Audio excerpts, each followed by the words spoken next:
I think February is bringing us the change that we all have been needing.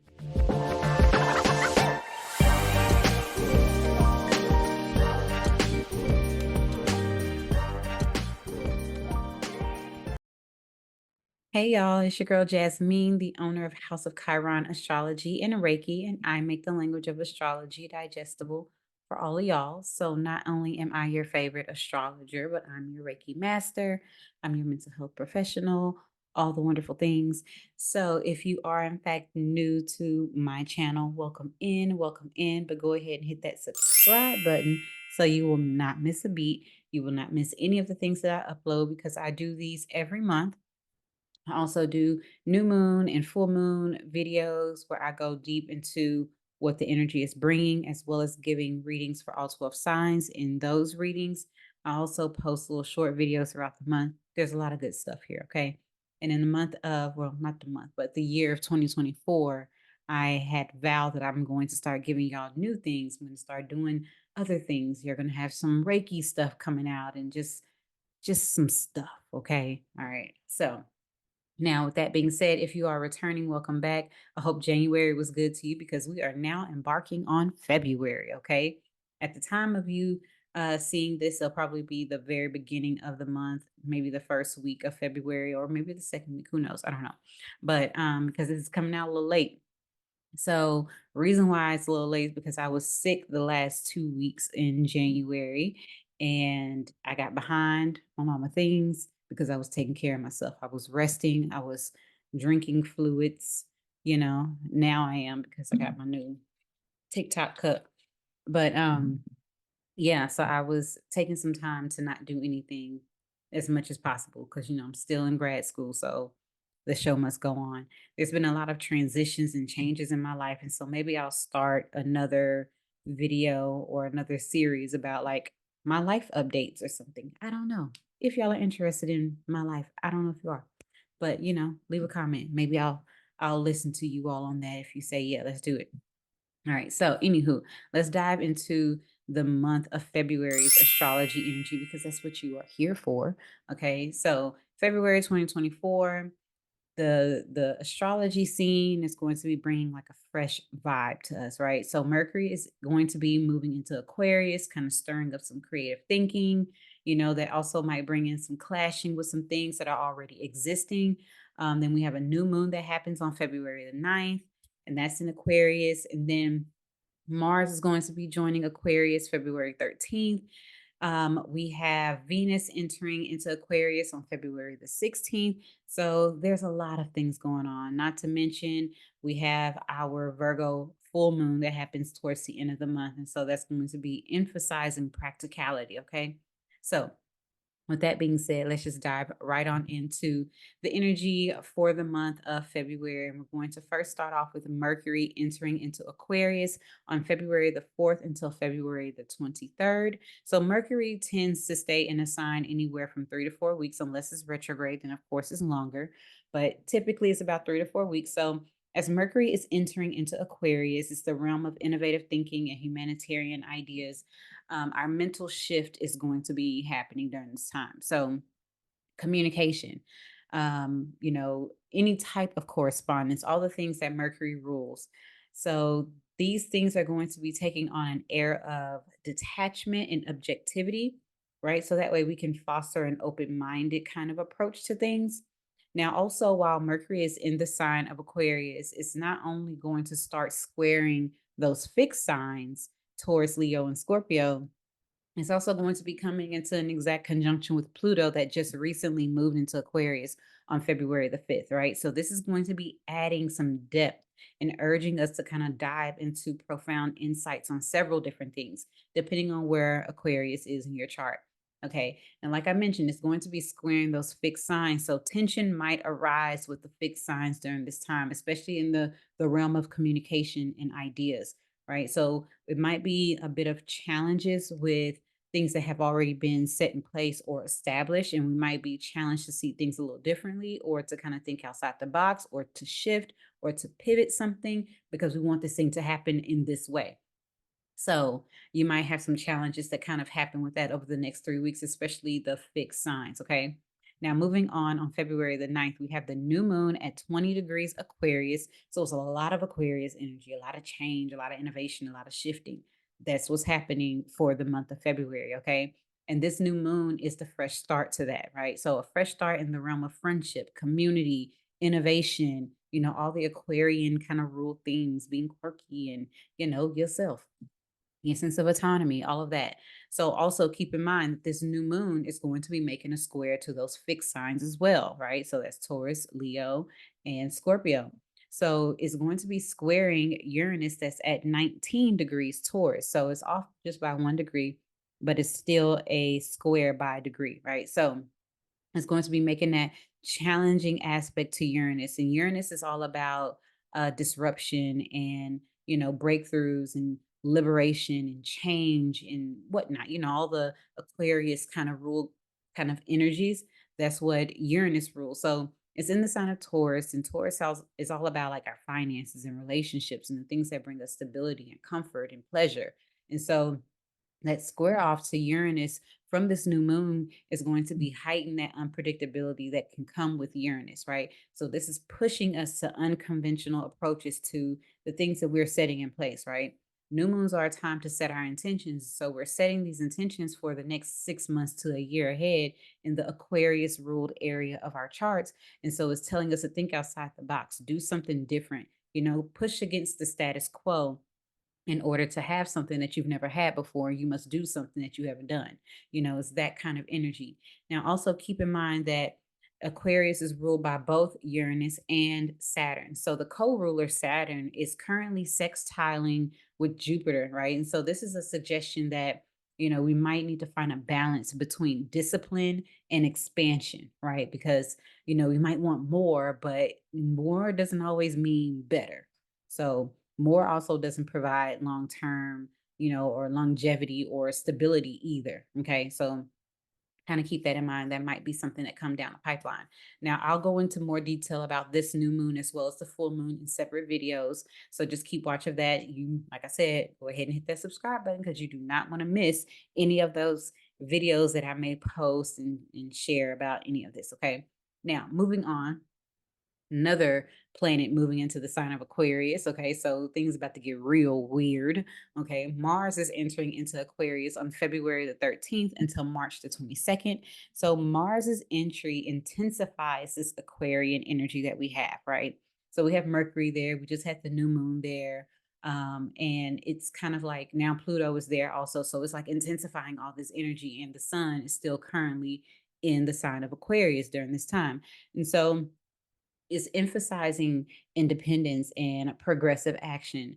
And like I said, all these planets is moving into Aquarius are going to start squaring the fixed signs, right?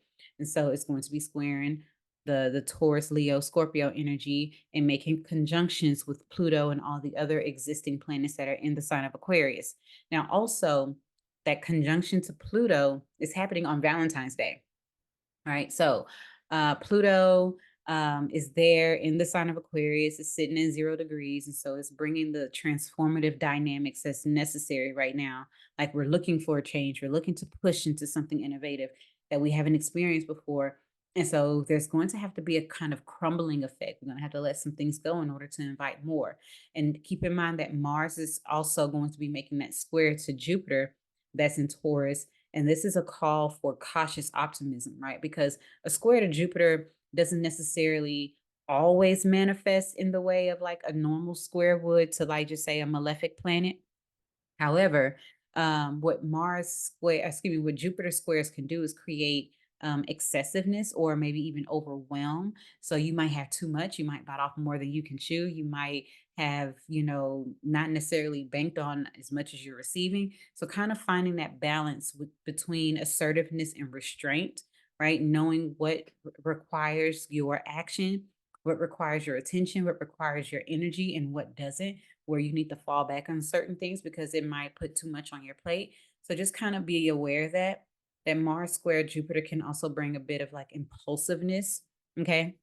with your actions. So just kind of keep that in mind, that Mars is going to be squaring the fixed sign. So even the fixed signs might be feeling a little agitated during this time because Mars is going to be squaring your sign and you're going to be feeling like, hey, I want to break free, or I want to go, I want to do, I want to have, I want to, I want to, but it's like, hey, hurry up and wait. Okay. Now, moving forward, we have Venus entering into Aquarius, and this happens on February the 16th until March 11th, where Venus is going to be prompting unconventional expressions of love and aesthetics, all the things that bring us pleasure and joy. And so Venus will begin to square the fixed signs also. Okay, so this is going to also create that conjunction to Pluto, like every other planet that's entering into Aquarius, they're going to be passing over Pluto. This happens on the conjunction with Pluto happens on February the 17th. So this is bringing intensity and depth and passion into our relationships. Okay, and so that conjunction also with Mars is happening shortly after that. So, like I said, we have Mercury here, we have Mars here, we have the Sun here, we have Pluto here in Aquarius, and then Venus is now here in Aquarius. So, we're going to have all these planets in the sign of Aquarius. And so, Mars and Venus are going to come into a conjunction. And this happens just a couple of days after Venus comes to a conjunction with Pluto on February 22nd. So this is adding to that passion and sparking the creative collaboration that we can have with other people, whether it's in business, whether it's in our intimate relationships, or however, just our interpersonal connections with other people. Okay. So moving forward, the sun is entering into Pisces. So we're finally leaving Aquarius season and we are starting Pisces season. So happy solar returns to all of you Pisces out there. And this happens on February the 18th until March the 19th. Okay. And so the sun is going to be kind of transiting this dreamy and intuitive sign, and the energy of that is going to kind of prevail during this time. And, this time, now that the sun is moving from that Aquarius energy, is not going to be squaring the fixed signs anymore. Now the sun is going to be starting to square the mutable signs, right? So the mutable signs, Gemini, Virgo, Sagittarius, so on and so forth. So it's also going to be making that conjunction to Saturn, okay? So when it squares the mutable signs, it's going to initiate the adaptability that we need, right? Any adaptability changes, like or challenges, more so. So like if we aren't able to adapt or we aren't able to pivot and shift into things that we need to make these changes for, there's going to be a highlight of that with the sun being in Pisces. And so while the sun is here in Pisces, is going to be making a conjunction to Saturn. And this is on February the 28th. So right towards the end of the month. And this is adding a sense of responsibility and structure to who it is that we are, what we're trying to do, what our focus is, what our goals are, maybe even receiving some type of directives from an authority figure, helping us to kind of align to this sense of like responsibility that we have. So just kind of keep that in mind during Pisces season. All right. So moving forward, we have Mercury entering into Pisces now. So Mercury left Aquarius, was squaring the fixed signs. Now it's moving into Pisces and it's going to be squaring the mutable signs. And so this is going to be enhancing the imaginative and compassionate communication that we need during the season. Okay.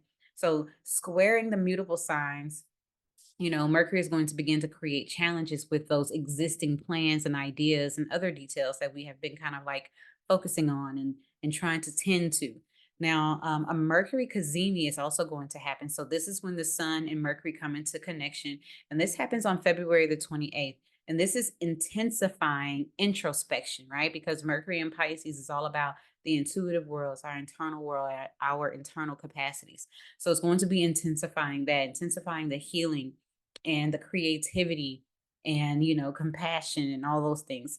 So the conjunction with Saturn is going to be suggesting a balance between dreamy thoughts and practical considerations, right? Because that, with Mercury being here in Pisces and Saturn is here in Pisces, is also going to be making that conjunction to Saturn that's here in Pisces. So we're going to have to find something that's practical and consider practicality when we're thinking of how we can manifest our dreams into reality. Okay.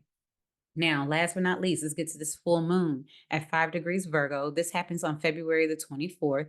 And this is emphasizing the practicality and the attention to detail, right? Because it's in the sign of Virgo. So why not? All right. What a way to end the month, so to speak. So the sun, Mercury, and Saturn are going to be making a conjunction while while they are sextiling Jupiter. So the sun, Mercury, and Saturn are all in the sign of Pisces. Okay. And they are opposing this moon that happens in Virgo. And they're going to be making a sextile to Jupiter that's in Taurus. So that's going to bring a harmonious blend of discipline and expansion. Okay. So with the Sun, Mercury, and Saturn's opposition to the moon in Virgo, that's going to be highlighting a need for us to find balance between idealism and practicality and what we pursue, making sure that we are paying attention to the details, making sure we are writing out our plans and putting action behind it. Excuse me, putting action behind it so that way we have, um, like a step by step process on how we're going to get things done. Okay. And with this full moon happening, this is the ending of something, right? This is a culmination of something. So if we think back to Virgo season, what it was that we were setting intentions for, what we were putting into motion during that time, and if we can see the fruits of our labor, we can see the manifestations of those things happening right now at this time with this full moon. Okay. Like I always say, full moons are a time for releasing. So make sure you do whatever release ritual that you need in order to let things go so you can move on to the next journey and invite things that are new. All right. So as always, I do a dice roll for us to give us an idea of what this new month has for us ahead. So I'm going to go ahead and roll the Astro dice. All right. So we have Aries. We have Neptune and Aries in the fourth house. All right. So Neptune is all about, healing and spirituality, creativity, compassion, love, and, just caring for one another. And with it being in Aries, actually, Neptune is going to be moving into Aries in the next couple of years. So with Neptune being in the sign of Aries, it has a lot to do with, healing our identities and, the sense of being confident, whatever our sense of confidence and sense of safety is, especially with it being in the fourth house, it has a lot to do with, any insecurities or feeling discomfort at all or anything that has been challenging our comforts, just kind of like allowing certain things to dissolve, allowing things to kind of like let itself go in order for us to kind of like invite something new, so to speak, because the Aries energy is very like new, fresh energy, very innocent also. And with it being in the fourth house, this is telling me that there's like a new journey that we are embarking on when it comes to our sense of um stability and safety and feeling secure within ourself and our self identity. Okay. Think about what's in Aries right now. It's Chiron that's currently in Aries. And that's exactly what it's doing. It's helping us to identify and heal those wounds that we've had, and not so we can be better, just so we can know that our wounds is our greatest power, right? And that we can help others by embracing that part of ourselves. Okay. So that is all that I have for you for the month of February. And with that being said, I don't have any announcements besides the usual. If you are looking for a reading, you can go ahead and book that with me at the description box below. If you are looking to purchase any House of Chiron merch, that is still available on my website. All that information can be found in the description box below. And yeah, Reiki is open and all the good things. So any updates that come, y'all will see. I think I might start my newsletter up again. I'm not too sure. So if you are interested in receiving House of Chiron tips and tools and things in your inbox, go ahead and hit the description box and sign up for that as well. So I hope you have a wonderful February. Happy Valentine's Day. Happy solar return to all the Pisces out there and all the good stuff. I'll talk to y'all soon. Have a good one.